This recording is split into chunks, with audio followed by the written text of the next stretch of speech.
C'est vrai que je me suis longtemps demandé comment Deku arriverait à devenir le héros numéro 1. Et franchement, ça y est, la réponse est trouvée. Parce que s'il se dépêche pas, il n'y aura plus aucun héros en vie.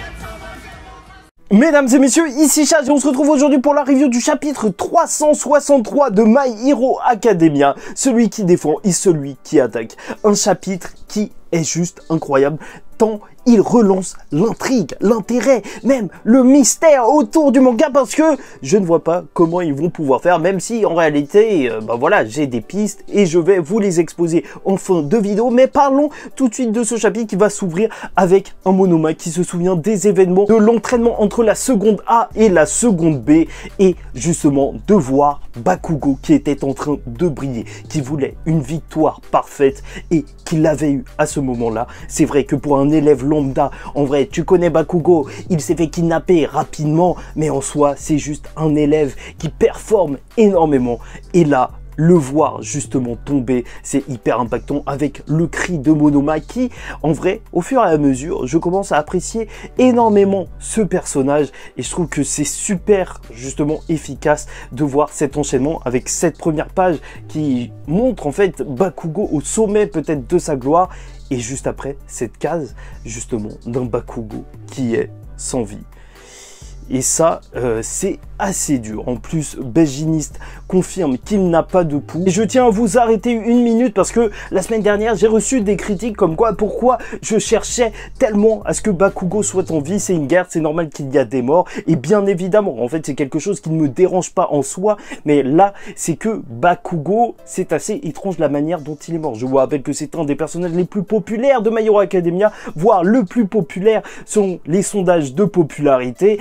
Et là, le voir disparaître un personnage aussi important juste à la fin d'un chapitre, parce que en vrai, c'est même pas un chapitre qui est entièrement centré sur lui, c'était un chapitre aussi qui était centré au début sur le Big Tree.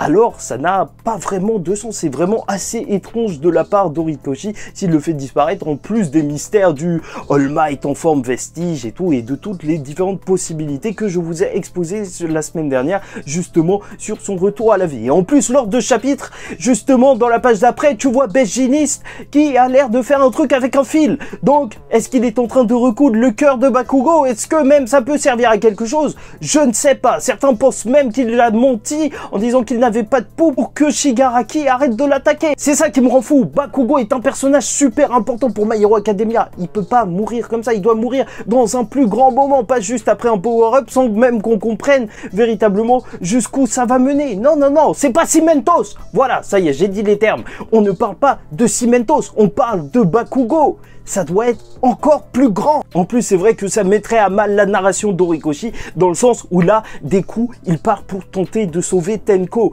Et déjà que c'est assez controversé, parce que c'est vrai que certains vilains, si on les avait tués depuis bien longtemps, comme All for One lorsqu'il était emprisonné, bah peut-être que ça se serait mieux passé par la suite. Et là, Shigaraki, même, il est tellement puissant que ça semble dangereux, même de l'imaginer prisonnier au bout d'un moment dans l'histoire de My Hero Academia, même dans le futur, parce qu'il suffit qu'il s'évade pour que ça parte en cacahuète. Alors là, ce serait encore plus controversé si, en plus de ça, il voudrait encore sauver Tenko, si justement Bakugo était par terre, en face, complètement mort, et qu'il allait prendre un bubble tea avec Shigaraki parce que ça y est, tout s'est arrangé. Oui, ce serait bizarre. Après, ça montrerait aussi une grande force d'esprit de Deku, mais ce serait bizarre quand même.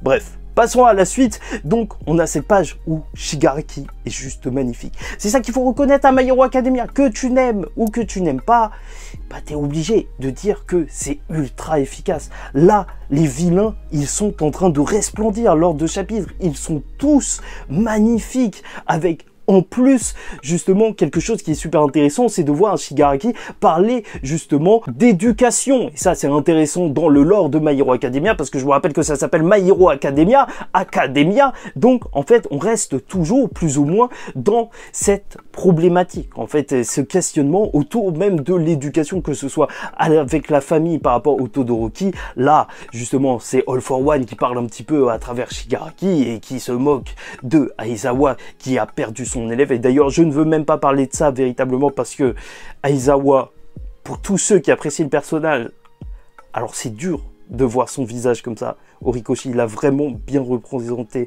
son expression de désespoir. Et ça fait mal. Et bien sûr, t'as la réaction de la plupart des personnages qui sont juste choqués, avec un Mirio qui voulait protéger tout le monde avant l'arrivée de Deku. Il faut dire que c'est raté, mais en même temps, la menace est bien trop grande, et c'est ça aussi dont on va parler à la fin de ce chapitre, parce que c'est vraiment un petit peu mystérieux là, ce qu'Horikoshi est en train de nous préparer, et Mirko va foncer justement sur ce Shigaraki pour l'empêcher de faire plus de dégâts, mais il l'attrapera facilement, et c'est ça qu'on aime avec le personnage de Mirko, c'est qu'elle est nerveuse, qu'elle ne se laisse pas faire, elle va mordre Shigaraki, et tu la sens pleine de haine quand elle dira qu'elle aurait dû le tuer à ce moment précis dans le laboratoire, sauf que elle ne l'a pas fait parce que ce n'était pas possible. Et même, tu sais que All for One, enfin Shigaraki All for One a toujours les mots justement pour te rendre encore plus fou, puisque ce qui est arrivé est inévitable, ils sont de moins en moins, ils s'étaient préparés, mais ils étaient tellement peu nombreux que de toute manière ils étaient obligés d'utiliser des enfants, et que c'était sûr que ça allait terminer comme ça.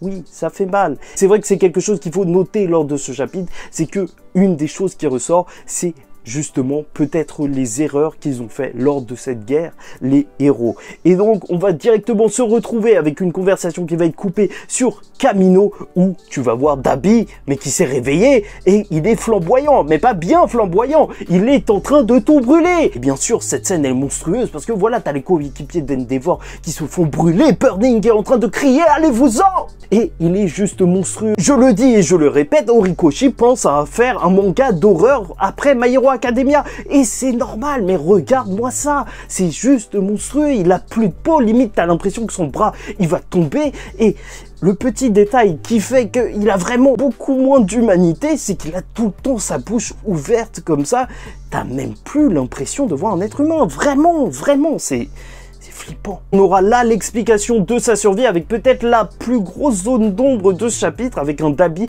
qui aurait utilisé la même technique que Shoto. Ce qui est assez étrange, sachant que Shoto, il a utilisé quelque chose qui utilisait sa glace et son feu. Et à la dernière seconde, en fait, quand il a vu cette capacité, il a réussi à la copier. Surtout que même Shoto, il a mis des années à la copier. Et même si Shoto nous donne une explication comme quoi lui aussi, il l'avait sous-estimé parce qu'il pensait que c'était juste de la force brute, alors que pas du tout. C'est vrai que c'est quelqu'un qui est doué pour le combat, Dabi. Quelqu'un qui s'est entraîné toute sa vie pour ça, et en plus qui est devenu fou à tel point qu'il se fichait d'abîmer son corps justement pour améliorer ses capacités combatives.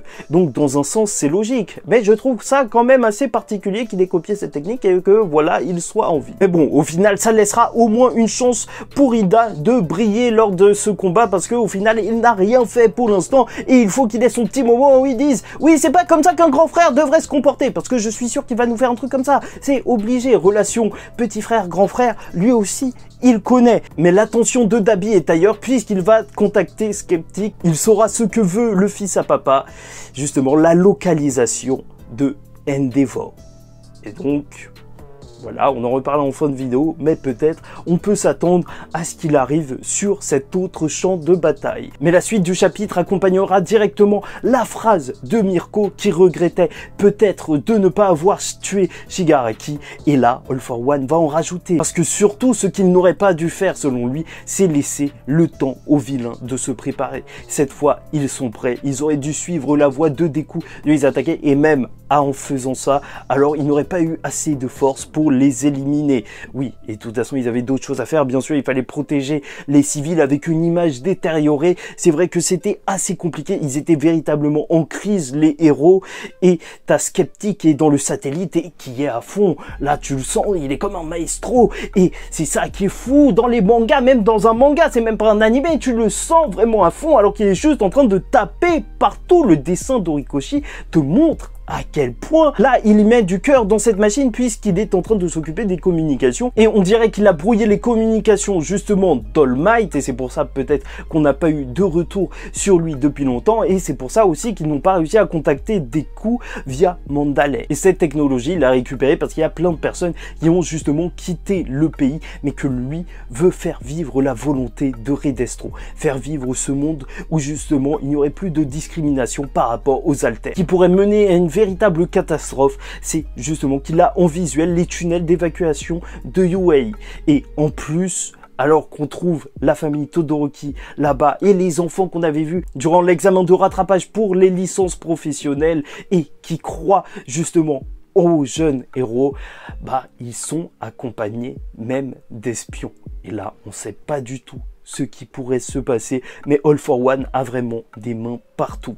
Franchement, ça sent très très mauvais. C'est sur ça qu'on va terminer le chapitre All for One à la montagne et son vrai corps qui apparaît, puisqu'il dit que la dernière guerre, justement, c'est les vilains qui se défendaient, mais pas cette fois. Ils attaquent et c'est aux héros de se défendre face à eux. Ils sont proches de leur rêve et juste à une étape de l'atteindre. Et ça, c'est énorme et à la fois très inquiétant.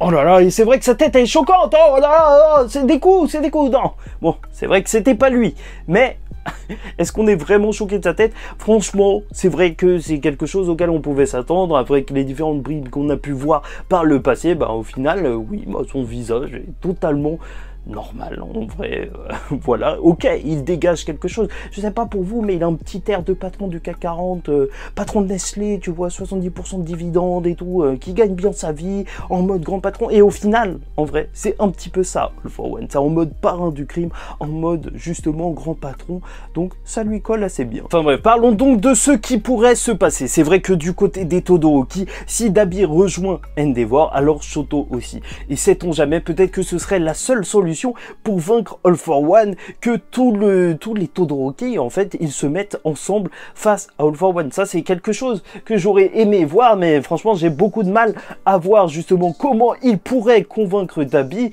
et même plus que ça, comment même Endeavor pourrait laisser Dabi combattre alors qu'il ressemble plus à rien du tout. Oui, c'est assez particulier comme idée, mais ce serait assez fort symboliquement justement d'avoir la famille Todoroki qui affronterait All for One et qui pourrait surpasser All Might. Le rêve qu'Endeavor aurait voulu, mais qu'il aurait possiblement raté parce qu'il était trop justement omnibulé par celui-ci et qu'au final ce serait grâce justement au bon cœur de Shoto que tout s'arrangerait. Et on est aussi obligé de parler de Deku parce que qu'est-ce qu'il nous fait là, Deku? Où il est? Bien sûr, en fait, son alter qui est beaucoup trop dangereux pour être utilisé, j'espère qu'il est assez puissant. Et là où en fait j'avais du mal avec l'alter pour voyager dans le temps, bah, si c'est vraiment ça, bah, en vrai, ça pourrait passer parce que sinon, je ne vois pas de solution possible. C'est vrai. En quoi, en fait, Deku pourrait affronter un tel monstre que Shigaraki? Parce que je vous rappelle qu'il a même pas ces haltères là depuis tout à l'heure. C'est juste trop. Et sait-on jamais, peut-être en plus que en fait, les gens qu'il a rencontrés, j'espère que ce n'étaient pas des ennemis et que c'était peut-être les héros pros des autres pays. Parce que vraiment, là, on a besoin d'aide, tu vois. C'est pour ça que là, j'explore que des possibilités qui pourraient aller bien, justement, pour les héros. Parce que sinon, mais qu'est-ce qu'on va faire ? Sérieusement, qu'est-ce qu'on va faire? Et je suis obligé de tenir la lumière parce que j'en ai presque plus. Là, je tiens à terminer la review sur une chose. Ok, ce chapitre peut-être relance l'intérêt pour la suite, pour justement toute la tension que ça apporte, le mystère en fait sur le déroulement des événements, parce que je ne vois vraiment pas ce qui va se passer. Mais c'est aussi très dangereux d'avoir des ennemis aussi puissants, parce que au final, il faut aussi une solution crédible pour les éliminer. Là, j'ai vraiment l'impression que les vilains, ils sont invincibles pour l'instant. Et ça fait très très peur, parce que espérons qu'Horikoshi arrivera à mieux gérer ça que ses compères, parce que c'est vrai que par exemple Naruto, Masashi Kishimoto l'avait dit, Madara il était super cool, il était super badass, mais Kaguya elle est arrivée parce qu'au final il avait même pas de solution pour combattre Madara, il savait même pas comment faire au final. Et c'est vrai que ça pourrait nous laisser un goût amer s'il y avait une solution qui sortait de n'importe où. Donc voilà, bref. J'espère que vous avez apprécié cette vidéo. N'hésitez pas à liker ou disliker la vidéo si ça ne vous a pas plu. Commentez, donnez-moi votre avis en commentaire et abonnez-vous si vous n'êtes pas abonné. En attendant la suite, je vous dis ciao tout le monde, faites très attention à vous et surtout paix sur vous.